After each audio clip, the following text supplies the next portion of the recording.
Ah. Bonjour à tous, chers amis, et bienvenue à l'inauguration du Centre d'études de la littérature Beauceronne, le CELB.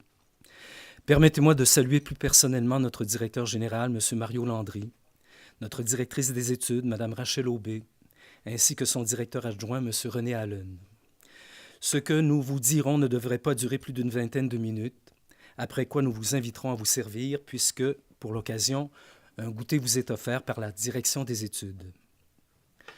Se soucier de son entourage immédiat, parler de proximité à l'heure de la mondialisation, pourra paraître anachronique, sinon désuet, aux yeux de certains.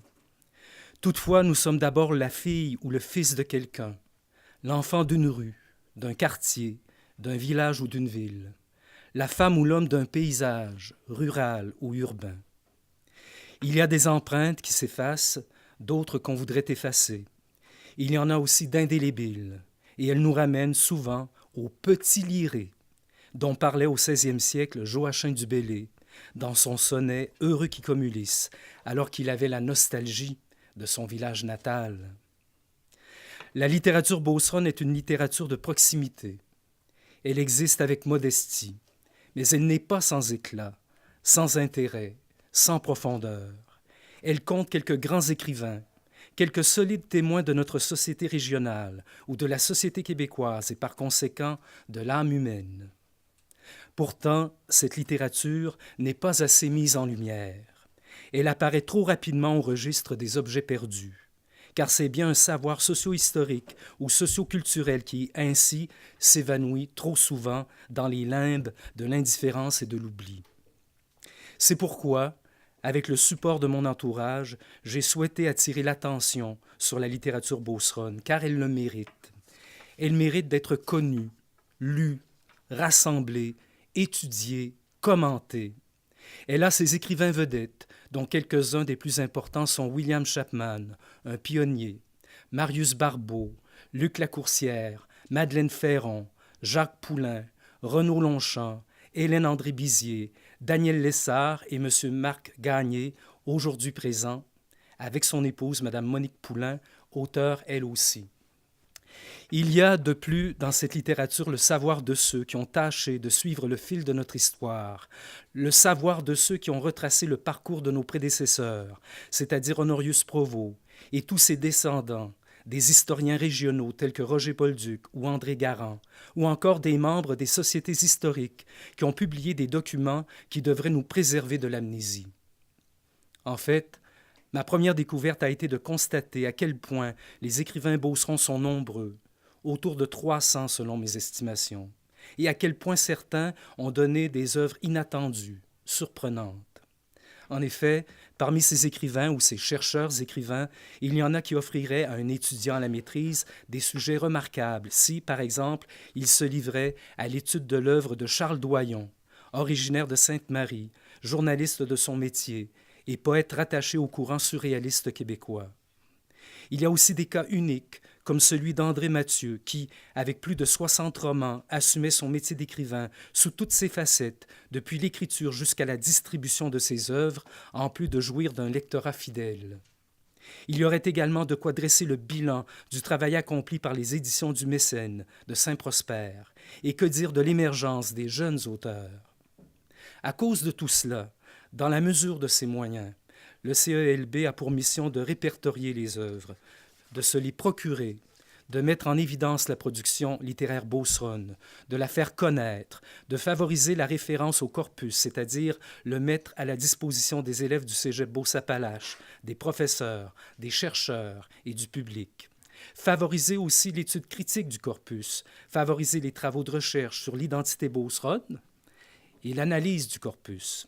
En appeler à la collaboration du public et de divers organismes ou institutions pour la constitution d'un fonds, constituer un trésor littéraire beauceron.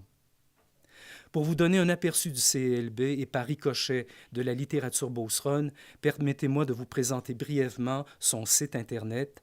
Ce site, évolutif, en est à ses débuts, mais il fait état du chantier auquel a entrepris de s'attaquer le CELB. Je voudrais remercier plus particulièrement certaines personnes qui m'ont beaucoup aidé dans les dernières semaines. Caroline Desjardins, Mady Lacroix, Martin Courchaine, qui n'est pas là aujourd'hui, mais il m'a beaucoup aidé. Le design de ça, là, c'est pas mal Martin. Mario Dufresne sur le plan informatique, là, qui m'a évité des sueurs froides. Jeanne Quirion, qui est là depuis le début, à croire à la littérature Beauceronne, je pense bien. Aurélia Giusti aussi, qui m'a dit oui tout de suite pour avoir un centre dans sa bibliothèque. Monsieur Allen, qui franchement était pas mal de mon côté aussi. Et je veux vous signaler Diane, mon épouse, qui est une excellente secrétaire. Merci à Jean-Pierre Champagne et à Jean-Pierre Bérubé. Et je ne parle pas ici de ceux et celles que j'appelle les antennes du centre d'études, mes collègues du département d'arts et lettres, ni des autres collaborateurs, mais sachez que sur le site du CLB, à moins d'un malencontreux oubli, j'ai souligné leur support initial, leur contribution, leur participation. Comme me le disait Mady la semaine dernière, ce projet a créé une belle synergie et j'ajouterai l'occasion d'une appréciation mutuelle à travers des relations cordiales. Alors maintenant, la directrice des études, Mme Rachel Aubé, vous adressera quelques mots. Et elle sera suivie de M. René Allen, directeur adjoint.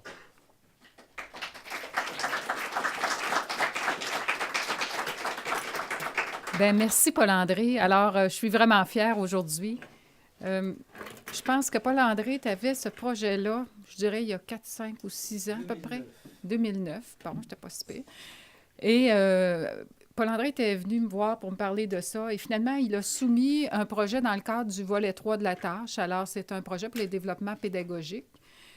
Ce projet a été retenu, a été financé même à 2 reprises. Malheureusement, c'était tellement un bon projet qu'il a été financé 2 ans de temps parce que le volet 3, normalement, les projets ne peuvent pas être récurrents. Et alors, c'est le début. Puis je sentais toute l'importance que revêtait ce centre-là pour Paul-André. Il a fait ça dans son bureau. Il y avait des boîtes et des boîtes. Et, ce que je trouve extraordinaire, c'est que ça n'existe pas un centre d'études littéraires ailleurs. C'est vraiment quelque chose unique dans notre région. Alors, c'est merveilleux. Alors, je veux t'en féliciter, t'en remercier. Je veux aussi souligner la collaboration de Caroline, qui est là, je pense, puis qui était très convaincue et convaincante, de même que Mady. Donc, je veux vous remercier. Vous étiez une petite équipe, en tout cas, qui vous êtes soutenus, puis qui avez été aussi des instigateurs pour essayer d'assumer un leadership qui a rejoint l'ensemble du département. Donc, c'est vraiment un beau projet. Je trouve ça beau, comment c'est aménagé. Puis, je sais qu'il y a de nombreuses heures dans tout ce que Paul-André vient de nous livrer, qui va continuer. Alors, je souhaite le meilleur succès à ce projet-là, puis j'en suis très fière. Merci à tous. Je peux dire que c'est une belle journée. Une belle journée où on peut tous être fiers. Fiers de cette création qui est proprement celle du Cégep. La Beauce, j'aimerais faire, pour le Centre de littérature Beauceronne, pour les auteurs, les écrivains Beauceronne, j'aimerais faire un parallèle avec les entrepreneurs. La Beauce est connue pour ses entrepreneurs, développement économique. Mais ce que je veux dire, ce que je veux souligner, c'est qu'un écrivain, un auteur, un compositeur, c'est aussi un entrepreneur. Son projet, c'est d'écrire, c'est de coucher sur des pages la vie, les gens, la misère, les projets d'individus et de communautés. Je pense que c'est ce que ça traduit. Et dans ce sens-là, je pense qu'on relève un beau défi, celui de mettre en évidence des entrepreneurs au niveau de la culture écrite, qui mérite aussi d'être soulignée. Ce que je tiens à dire aussi, c'est que le Centre de littérature Beauceronne, c'est une signature. C'est la signature d'une institution qui se veut d'une institution de qualité. Centre de littérature Beauceronne, c'est aussi une signature pour une maison d'enseignement supérieur. Le Centre de littérature est aussi une signature d'un intérêt régional. Ce n'est pas limité à la clientèle interne, mais aussi à la clientèle externe. Moi, je vous invite, Centre de littérature, à faire des liens avec des communautés francophones hors Québec. La Beauce a connu durant le 20e siècle des saignées importantes. Il y en a eu beaucoup aux États-Unis, qui se sont assimilés. Mais il y en a eu aussi beaucoup de la Beauce, qui sont allés dans le nord de l'Ontario et dans l'Ouest, principalement en Saskatchewan puis en Alberta, pour les avoir rencontrés. Et s'ils étaient au courant de ce centre de littérature-là, ils seraient sûrement intéressés. Moi, il y a un engagement que je veux prendre aujourd'hui, c'est d'inciter, d'amener la direction du Cégep à faire connaître le Centre de littérature Beauceronne comme un centre d'intérêt régional, au même titre que le musée Maurice Barbeau, qui soit en sorte un point de référence que lorsque les gens viennent en Beauce, puissent venir profiter, évidemment, de toute la recherche et du travail. En dernier lieu, j'aimerais féliciter tout le département, tous les enseignants qui ont travaillé à cette équipe-là. Toute l'équipe de bibliothèque aussi, qui a mis son énergie, puis l'équipe aussi des ressources physiques qui a tout fait pour qu'on soit là jour. Donc, merci à tous.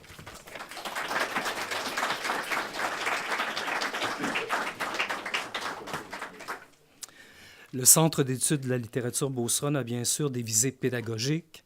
C'est pourquoi je tiens à ce moment-ci à céder la parole à des étudiantes en lettres et communications. Elles suivent le cours de paralittérature donné par Caroline Desjardins. Toutes deux vont témoigner de leur intérêt pour notre littérature. À vous.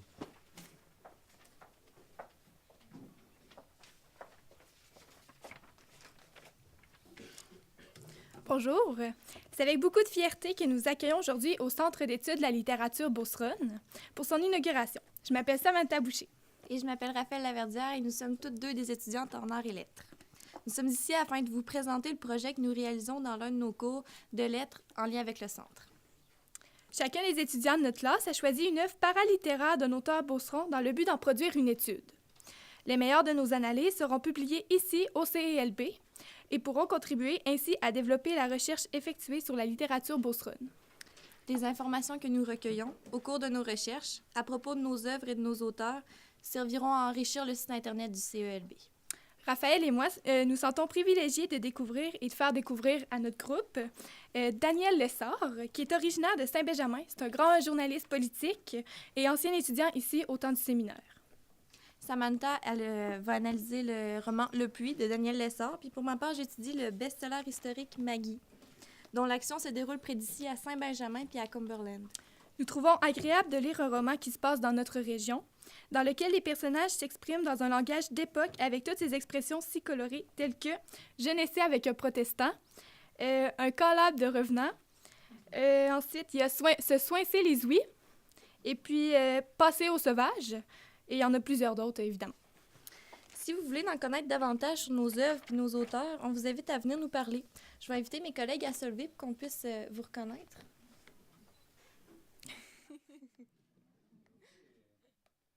Donc, ce projet est le tout premier à s'inscrire dans la mission pédagogique du CELB. Nous sommes bien fiers d'en faire partie. Nous souhaitons une longue vie au CELB et à sa mission pédagogique. Nous vous remercions de votre écoute. Bonne journée.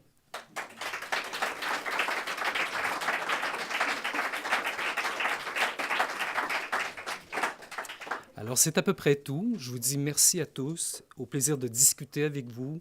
Et puis, bon appétit, évidemment.